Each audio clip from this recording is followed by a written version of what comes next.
Hello दोस्तों, स्वागत है आप सभी का इस नई वीडियो के अंदर। ये वीडियो सिर्फ ऑन डिमांड एग्जामिनेशन से रिलेटेड है।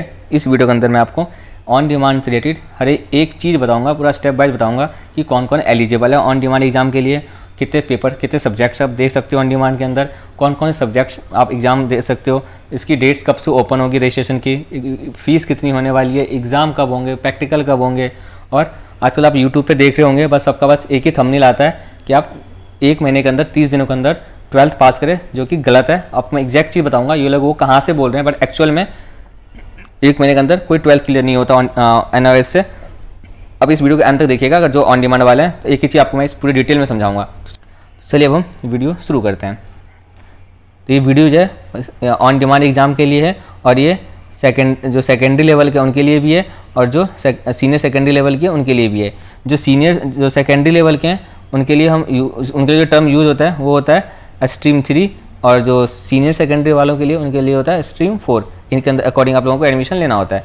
अब कौन कौन एलिजिबल है, पहले हम बात करते हैं, पहले हम चेक करते हैं कि एलिजिबिलिटी, कि कौन कौन एलिजिबल है ऑन डिमांड एग्ज़ाम देने के लिए। तो वो सारे बच्चे जो ऑलरेडी पास हो चुके हैं, चाहे आप 10th में हो या 12th में हो, आप ऑलरेडी पास हो चुके हो।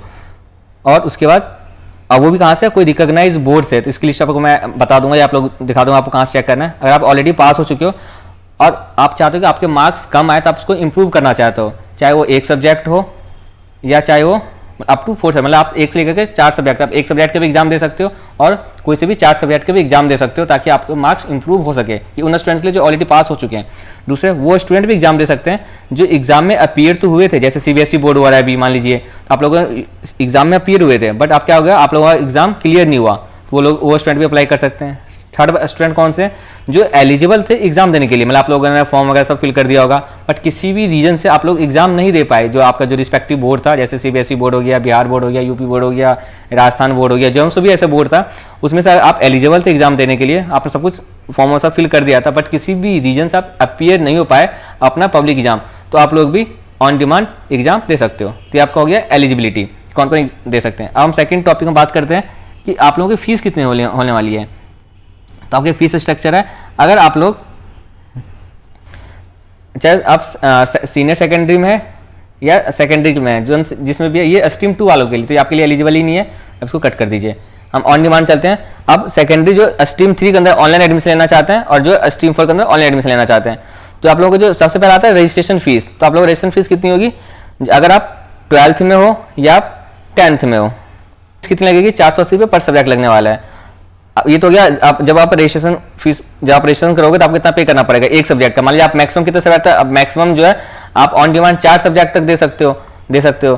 तो आप अगर मान लीजिए आप 4 सब्जेक्ट फिल करना चाह रहे हो, तो 480 रुपये इंटू 4, जो भी अमाउंट आएगा इतने में आपको फीस पे करना पड़ेगा रजिस्ट्रेशन करने के लिए। अब आता है एग्जामिनेशन फीस, ये अलग है, इसके साथ 480 के साथ से आप लोगों को एग्जामिनेशन फीस भी पे करना पड़ेगा। अब एग्जामिनेशन क्या है, अब इसमें देखिए दो चीजें, कोई ऐसा सब्जेक्ट होता है जिसके अंदर सिर्फ थ्योरी होता है, या कोई ऐसा सब्जेक्ट होता है जिसके अंदर थ्योरी प्लस प्रैक्टिकल दोनों होता है। तो जो थ्योरी सब्जेक्ट्स हैं, जैसे कि आपको मान लीजिए 10th या 12th में, तो हिंदी हो गया, इंग्लिश हो गया, ये कौन से थ्योरी सब्जेक्ट्स हैं, तो इनकी जो एग्जामिनेशन फीस होने वाली है वो होने वाली है 500 रुपये पर सब्जेक्ट, ठीक है, चाहे 10th में या 12th में हो। बट जो सब्जेक्ट अगर मान लीजिए जब थ्योरी वाला है, तो इसका आपको 500 रुपये एग्जामिनेशन फीस देना पड़ेगा। ये एडिशन टू 480 है, मतलब आपको तो 480 ये आपको देना ही पड़ेगा, ये रजिस्ट्रेशन फीस है, ये आपको देना ही पड़ेगा। अब एग्जाम देने के लिए अगर आपके पास जो आप दे रहे हो ऑन डिमांड से, अगर वो थ्योरी सब्जेक्ट्स है, तो आप लोगों का फीस लगने वाला है एग्जाम फीस 500 रुपया। बट कोई ऐसा सब्जेक्ट जिसके अंदर थ्योरी एंड प्रैक्टिकल दोनों है, जैसे आपका डाटा एंट्री हो गया, अगर हम 12th क्लास का मैथ ले, तो इसके अंदर आपका थ्योरी एंड प्रैक्टिकल दोनों होता है। 12th नहीं, 10th क्लास का अगर मैथमेटिक्स ले, तो आपको उसमें थ्योरी एंड प्रैक्टिकल दोनों होता है। आप फिजिक्स, केमिस्ट्री, बायो अगर लोगे 12th क्लास का, तो उसके अंदर भी थ्योरी और प्रैक्टिकल दोनों होता है। इस केस में आप लोगों को फीस कितनी जाएगी, 500 रुपये आपका थ्योरी फीस हो गया, प्लस में आप लोगों का 200 रुपये प्रैक्टिकल फीस हो गया, यानी आपको टोटल 700 रुपये एग्जामिनेशन फीस जाएगा। अब कितना हो गया, 480 रुपये ये हो गया। आप लोग आप टोटल फीस देखोगे, जिनके पास आप लोगों का 480 रुपये, तो आपको ये हो गया 480 रुपये। दूसरा हम 12th की बात करें तो आप, और वो 10th या 12th जोन सा भी हो, और आपके पास थ्योरी प्रैक्टिकल सब्जेक्ट है वो, तो 700 रुपये ये हो गया। कितना हो गया आपका, 480 प्लस 700 रुपये, ये इतना लगेगा। साथ में आप लोगों का जब आप फीस सबमिट करोगे, तो आप लोगों का 50 रुपये पर सब्जेक्ट, 50 रुपये प्रोसेसिंग फीस समथिंग कुछ बोलते हैं, ये तो आपका टोटल फीस जो जाने वाला है 7 4 11 1230 रुपये जाने वाला है एक सब्जेक्ट के लिए। अब अब जितने सब्जेक्ट्स दोगे आप उसके अकॉर्डिंग आप मल्टीप्लाई कर लीजिएगा। आई होप आप लोगों का फीस स्ट्रक्चर समझ में आ गया होगा। अब हम चलते हैं नेक्स्ट टॉपिक की तरफ कि डॉक्यूमेंट्स क्या क्या लगने वाले हैं। अब देखिए आप बहुत सारे यूट्यूब पे देखेंगे, आप लोगों को बोला जाएगा कि आप हमसे एडमिशन लीजिए, इसके अंदर सारी फीस आपको इंक्लूड है, आपको फ्री क्लासेस दी जाएगी, आपको पहले क्वेश्चन पे बता दिया जाएगा, ऐसे बहुत चीज बोला जाएगा, बट सबको ऐसा कुछ नहीं होता। आप अपने हिसाब से आप खुद भी रजिस्ट्रेशन करवा सकते हैं। वो हो सकता है अगर आप लोग जो फीस मैंने बताया है, अगर इसी फीस के अकॉर्डिंग अगर वो लोग डिमांड कर रहे हैं तो आप लोग एडमिशन ले सकते हो, उनसे करवा सकते हो। अगर आप फीस लग रहा है कुछ ज़्यादा चार्ज कर रहे हैं तो आप लोग खुद भी कर सकते हो एग्जाम से जो आपका एडमिशन ले सकते हो ऑन डिमांड के लिए। वो आपको बताऊंगा अभी एंड में कि कैसे आपको लेना है। तो उसके लिए पहले आप डॉक्यूमेंट समझ लीजिए, आपको कौन कौन से डॉक्यूमेंट्स लगेंगे। एक तो आप लोगों का जो रिसेंट पासपोर्ट साइज फोटो होगा कलर में वो चाहिए होगा, आपको सिग्नेचर चाहिए होगा, मतलब जो आप कोई रफ पेपर लीजिएगा वहां पर आप साइन कर लीजिएगा, उसको स्कैन करके अपलोड करना होगा। कोई आइडेंटिटी प्रूफ लेना, चाहे आधार कार्ड हो, पासपोर्ट हो या राशन कार्ड हो, आपको proof of date of birth का प्रूफ देना है, लाइक आधार कार्ड देना है। मतलब उस पर देखिएगा आधार कार्ड आप में देखेंगे ना, आप किसी किसी में सब ईयर लिखा हुआ होता है, किसी किसी में पूरा वो लिखा हुआ होता है, डेट के साथ लिखा हुआ होता है। तो वो आप लोगों को ध्यान रखना है कि जो आपका इसी फॉर्मेट में होना चाहिए, मतलब पूरा आपका उसमें डेट भी मेंशन होना चाहिए, मंथ भी मेंशन होना चाहिए आधार कार्ड पे, अगर आधार कार्ड जा रहा हो ईयर भी मेंशन होना चाहिए, या आपके पास बर्थ सर्टिफिकेट है तो वो अप्लाई वो दे सकते हो। अब आपको ये आपने दे दिया आइडेंटिटी प्रूफ कि हाँ आप जो अपना आईडी प्रूफ दोगे इन सब चीज़ों से, ये आपका हो गया डेट ऑफ बर्थ। अब आप देंगे अपना एड्रेस प्रूफ, जहाँ पर आप रह रहे हो अगर वहाँ आधार कार्ड पर सेम एड्रेस होगा तो उस पर एड्रेस प्रिंटेड होना चाहिए, या कुछ और भी आप वैलिड पासपोर्ट एक्सेट्रा, कुछ वैसा प्रूफ जो आपको, या बिजली बिल, इलेक्ट्रिसिटी बिल हो गया, गैस कनेक्शन बिल हो गया, जिससे आपका एक एड्रेस प्रूफ हो जाएगा। ये यहाँ नीचे लिखा भी है Aadhaar card, water, electricity, voter ID card, ये सब डिटेल फिल करना पड़ेगा। अब हो सकता है ये तो आपका कॉमन हो गया सबकी, चाहे 10th में हो या 12th में सबके लिए लगेगा। अब आते हैं जो 10th क्लास में एडमिशन लेना चाह रहे हैं उनके लिए क्या है। अब जो ऑलरेडी स्टूडेंट पास हो चुके हैं, जैसे मैंने बताया ना 3 कैटेगरी में स्टूडेंट हो तो वो सबको अप्लाई करना है। जो ऑलरेडी पास हो चुके हैं तो उनके लिए उनके पास पास का मार्कशीट होगा 10th क्लास का, वो अपलोड करना पड़ेगा, या 12th क्लास में आपके पास पास वाला मार्कशीट होगा वो अपलोड करना पड़ेगा स्कैन करने के बाद एडमिशन लेने के लिए। अगर आप फेल हो गए, सॉरी पास का ये था, अगर आप फेल हो गए तो आपको फेल का जो मार्कशीट होगा वो अपलोड करना पड़ेगा, चाहे 10th में हो चाहे 12th में हो। तो ये वाला कॉलम समझ में आ गया होगा। नेक्स्ट है अगर आपको कोई SC ST OBC के अंदर फॉल कर रहे हो आप तो उसके लिए जो सर्टिफिकेट वगैरह होता है वो आपको अटैच करना पड़ेगा, वो अपलोड करना पड़ेगा। तीसरा अगर आप डिसेबल हो, किसी भी मतलब हैंडीकैप वगैरह कुछ हो तो आप किसी टाइप का हो तो उसका सर्टिफिकेट होता है वो आपको अपलोड करना पड़ेगा। Fourth fail marksheet of previous board, जैसे आप CBSE बोर्ड में कई स्टूडेंट फेल हो गए, उसके कई सारे का मैसेज आता है कि सर मैं अप्लाई कर सकता हूँ कि नहीं। तो जो बच्चे स्टूडेंट फेल हो गए तो उनको अगर वो ऑन डिमांड देना चाहते हैं तो उनको फेल मार्कशीट अपलोड करना पड़ेगा। समझ में आ गया। अब हम चलते हैं आगे। ये आपका हो गया कि कौन कौन स्टूडेंट्स सपोर्टिंग डॉक्यूमेंट्स क्या क्या लगने वाले हैं, ये हो गया। अब हम चलते हैं नेक्स्ट स्लाइड की तरफ। अब देखिए आप एक नोटिफिकेशन निकला था, जो कि नोटिफिकेशन 16 तारीख को निकला था, 16 तारीख को निकला था। मैं इसी डेट को वीडियो बना सकता था बट मैंने इसी डेट को वीडियो नहीं बनाया क्योंकि फिर अलग अलग वीडियो बनाना पड़ता मुझे कि कैसे आप लोगों को अप्लाई करना है। 16 तारीख को नोटिफिकेशन निकल गया बट 16 तारीख को अगर आप एनआईएस का साइट देखते हैं तो उस समय उन्होंने प्रोसेस स्टार्ट नहीं किया था, इसलिए मैं अब आज स्टार्ट हो गया, इसलिए मैं आज वीडियो बना रहा हूँ। अभी यहाँ पे क्या लिखा हुआ था कि जो आपका डेट ऑफ रजिस्ट्रेशन है, ये देखिए वो स्टार्ट होना था 16 मई से। एक्चुअल में 16 मई से स्टार्ट होना था बट 16 मई से इन्होंने स्टार्ट नहीं किया था। ये हमेशा जिस दिन एनआईएस नोटिफिकेशन निकालते हैं उस दिन ऐसा कुछ नहीं होता। ये 17 मई से स्टार्ट हुआ है, मतलब आज से स्टार्ट हुआ है, इसलिए मैं आज वीडियो बना रहा हूँ। उसके बाद आप देखेंगे आप लोगों का थ्योरी का एग्जाम जो है, तो थ्योरी एग्जाम कहाँ कहाँ होगा उसके बारे में। थ्योरी एग्जाम देखिए आपका 2 जगह हो सकता है थ्योरी एग्जाम। एक तो आपका होगा जो एनआईएस का जो हेडक्वार्टर है नोएडा के अंदर, वो वीक में 4 दिन होता है। कौन कौन सा दिन होता है? Tuesday, Wednesday, Thursday and Friday. ये 4 दिन जो होता है आप लोगों का ये एनआईएस के हेडक्वार्टर में होता है, ठीक है। उसके बाद आपका जो थ्योरी का एग्जाम 3 दिन होता है वो केंद्रीय विद्यालय जो KVS होता है, KVS के अंदर आप लोगों का थ्योरी का एग्जाम होगा। वो सिर्फ 3 दिन होंगे वीक के अंदर। वो कौन कौन सा होगा? Tuesday, Wednesday and Thursday. यहाँ लिखा भी है ट्यूसडे, वेडनेसडे एंड थर्सडे। तो ये आपका हो गया कब से स्टार्ट हो रहा है। ये आपका हो गया कि एग्जामिनेशन का डेट कब कब होने वाला है, जो कि मैं 6 जून के बाद आप लोगों को एग्जाम होगा। अभी मैं आपको दिखाऊंगा कैसे आपको पता करना है कि डेट्स अवेलेबल है या नहीं है। थर्ड में क्या है, अब जब आप लोगों का एग्जाम हो जाएगा थ्योरी, उसके नेक्स्ट वीक तक आप लोगों को उसके बाद प्रैक्टिकल होगा। तो प्रैक्टिकल एग्जाम देने आपको फाइल सबमिट करना होगा, आपको फाइल बनाना पड़ेगा, ये सारी चीजें होगी। तो आप लोगों को प्रैक्टिकल जो है ये कहाँ पे होगा? जहाँ पे आप लोगों का थ्योरी का एग्जाम हुआ था, यानी जहाँ पे आप लोगों ये पोर्शन थ्योरी का एग्जाम हुआ था। जैसे कुछ स्टूडेंट का एनआईएस हेडक्वार्टर में होगा, कुछ स्टूडेंट का KVS में होगा। जिनका जहाँ पे एडमिशन हुआ, जहाँ पे जिनका थ्योरी का एग्जाम हुआ था वहीं पे लोगों का प्रैक्टिकल का भी एग्जाम होगा। तो आई होप आपको इस नोटिफिकेशन मतलब समझ में आ गया होगा। अब हम चलते हैं आगे की तरफ। अब सब्जेक्ट्स कौन कौन से हैं उसके बारे में देखते हैं कि कौन कौन से सब्जेक्ट्स का आप ऑन डिमांड एग्जाम दे सकते हो। अगर आप सेकेंड मैंने 10th क्लास में हो तो आप लोग हिंदी का दे सकते हो, इंग्लिश का देख सकते हो, संस्कृत। अब आप ये सब्जेक्ट देख लीजिएगा। अब ये सब्जेक्ट ये इतना जो आपको होगा ये 10th वालों के लिए, तो आप ये सब्जेक्ट्स देख लीजिएगा। ये नीचे जो आपका ये वाला पोर्शन ये 12th वालों के लिए। अब मीडियम ऑफ क्वेश्चन पेपर क्या, या तो इंग्लिश में होगा एंड हिंदी मीडियम ओनली, दो ही मीडियम अवेलेबल है, या तो आप इंग्लिश में दे सकते हो या आप हिंदी में दे सकते हो। तो ये सारे सब्जेक्ट्स आप सब्जेक्ट देख लीजिएगा। अब हम चलते हैं आगे की तरफ, फिर आपको मैं एंड में एक इंपॉर्टेंट चीज बताऊंगा। अभी देखिए ये आप लोगों का समरी है, मतलब अभी तक जितने हमने बात करा सबका समरी है। Examination day of theory paper किस किस दिन एग्जामिनेशन होगा, तो जो आप लोगों का एग्जाम होगा वो होगा ट्यूसडे, वेडनेसडे, थर्सडे। ये किसके लिए, सिर्फ केवीएस के लिए। एंड जैसे मैं बताया था वीक के अंदर तीन दिन होता है, 3 डेज होगा वीक में केवीएस का। ऐसे आपका ट्यूसडे, वेडनेसडे, थर्सडे, फ्राइडे ये क्या होगा हेडक्वार्टर नोएडा के अंदर, जिसकी टाइमिंग होगी 2 से 5। ठीक है, ये आपको यहाँ पर आपको 4 डेज इन वीक होगा। उसके बाद हम आते हैं प्रैक्टिकल एग्जाम का वेन्यू क्या होगा, तो वही लिखा हुआ है कि एनवाइस जो आपका स्टडी सेंटर है या another reputed school already identified for the practical examination. Generally आप लोगों का जहां पे थ्योरी का एग्जाम होता है वहीं पे आपका प्रैक्टिकल एग्जाम होगा। ये हो गया। थर्ड क्या है, एग्जामिनेशन डे ऑफ प्रैक्टिकल। तो प्रैक्टिकल डे का जो एग्जाम होगा कौन सा दिन हो सकता है, तो आपको सिर्फ every Friday and Saturday on weekly honours, मतलब आपका 2 ही दिन होगा। मतलब आपका जो 4 दिन हो गया आपका थ्योरी का हो गया, बाकी 2 दिन बच गए वीक के अंदर, फ्राइडे एंड सैटरडे। संडे तो ऑफ होता है। फ्राइडे एंड सैटरडे को आप लोगों का प्रैक्टिकल का एग्जाम होगा। नेक्स्ट अब देखिए रिजल्ट डिक्लेरेशन।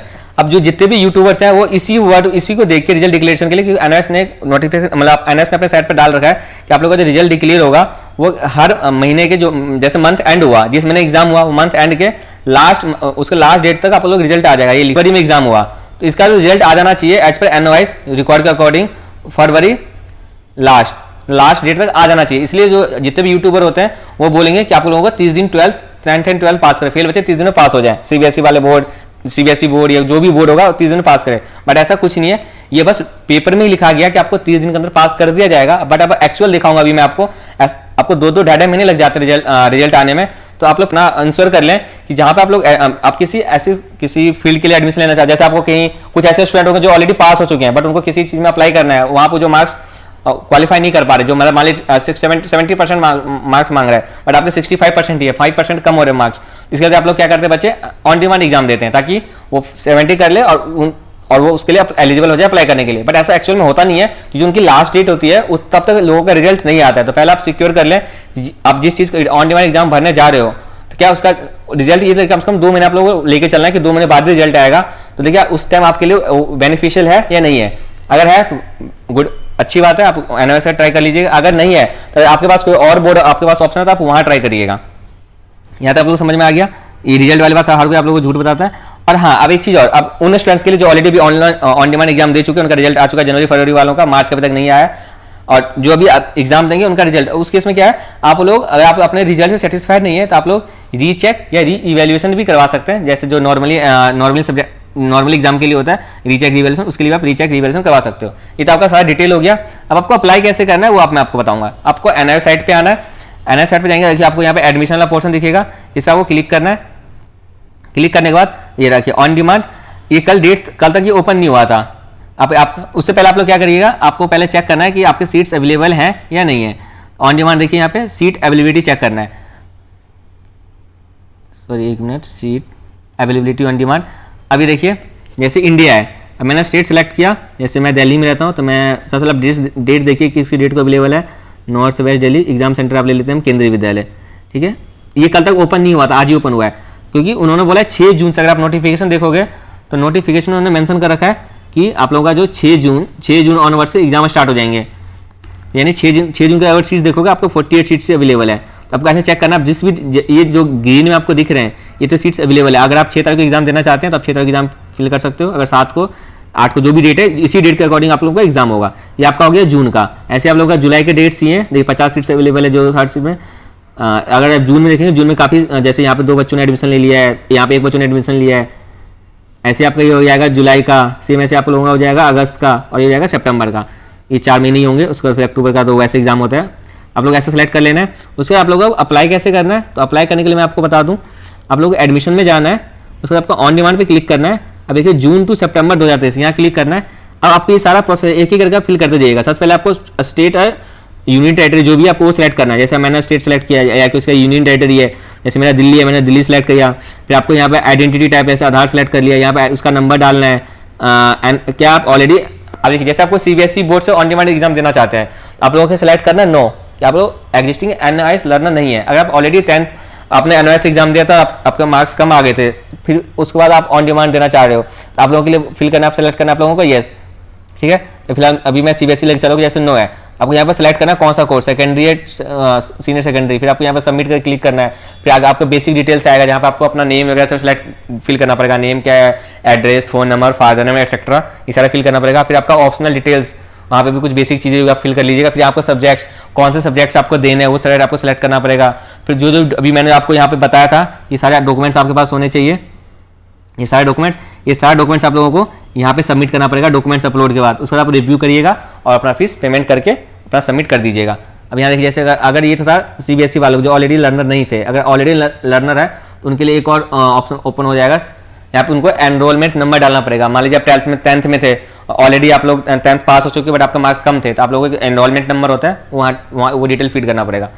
बस इस वीडियो के अंदर ये बताना था, इस तरह आप लोग अप्लाई कर लीजिएगा। पहले बता दूं दोबारा से कि रिजल्ट जो है आप लोगों का 1 महीने के अंदर नहीं आएगा, कोई 1 महीने के अंदर 12th क्लियर नहीं होता, 2 महीने मिनिमम लग जाते हैं। अभी देखिए ये चीज़ आपको मैं दिखा देता हूँ। अगर हम रिजल्ट सेक्शन में जाएंगे, ये देखिए रिजल्ट, अगर मैं जाऊँ चेक रिजल्ट, यहाँ गया, आप चेक रिजल्ट में जाओगे, देखिए ऑन डिमांड एग्जामिनेशन, आपको सेकंड कॉलम दिख रहा होगा, देखिए ये फरवरी का रिजल्ट आया है। जो मार्च में एग्जाम हुआ था, मान लीजिए 31 मार्च तक आप लोगों का एग्जाम हुआ था, फरवरी का रिजल्ट आया था। अब हम आते हैं जिनका मार्च में एग्जाम हुआ था,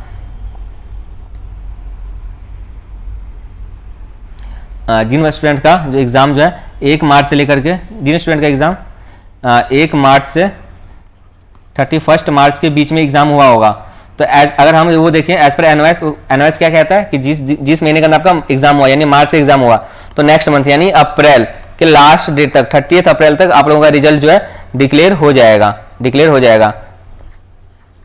बट ऐसा एक्चुअल में हुआ नहीं है, कोई रिजल्ट डिक्लेयर नहीं हुआ है। आज 17 मई हो गया, अब देखिए 30 में 17 दिन ऑलरेडी डिले हो चुका है, अभी भी नहीं पता कब तक रिजल्ट आएगा, तो 1.5 महीने से ऊपर होगा। इसलिए मैं बोल रहा हूँ आप लोगों को कम से कम 2 महीने का आप लोग वो लेके चलिएगा कि 2 महीने तक आप लोगों का रिजल्ट नहीं आएगा। तो 47 डेज ऑलरेडी हो चुके हैं। अब उनको पकड़िए, अब जिन स्टूडेंट ने 1 मार्च को एग्जाम दिया होगा, अब उनको बोला गया था कि आप लोग 30 दिन के अंदर आप लोग 12th पास करें। अब जिस स्टूडेंट ने 1 मार्च को एग्जाम दिया होगा, तो उसके कितने दिन हो गए, 1 मार्च यानी पूरे मार्च के 30 दिन हो गए। उसके बाद आप लोगों का अप्रैल का 30 दिन अप्रैल के हो गए, और ये 17 दिन ये हो गए थे, 30 60 मतलब 77 डेज हो गए। तो आप देख सकते हैं यूट्यूब पे जितना भी बोला जा रहा है सब गलत है। कोई 1 महीने के अंदर कोई रिजल्ट नहीं आता, कोई 1 महीने के अंदर 12th पास नहीं किया था। ये सारा प्रोसीजर आपको मैंने समझा दिया। प्लीज़ अगर वीडियो आप इन्फॉर्मेटिव लगे तो वीडियो लाइक कर दीजिएगा। अगर कोई भी क्वेरी हो, कोई भी डाउट है, तो कमेंट सेक्शन में आप लोग कमेंट ड्रॉप कर दीजिएगा, मैं उस पर 100% रिप्लाई करूंगा। बाकी हम मिलते हैं अगली वीडियो के अंदर। इस वीडियो को ज़्यादा से ज़्यादा शेयर करिए ताकि हर एक जितने भी ऑन डिमांड एग्जाम वाले स्टूडेंट है सब तक उनको एक्यूरेट इन्फॉर्मेशन पहुंच सके। धन्यवाद, मिलते हैं अगली वीडियो के अंदर।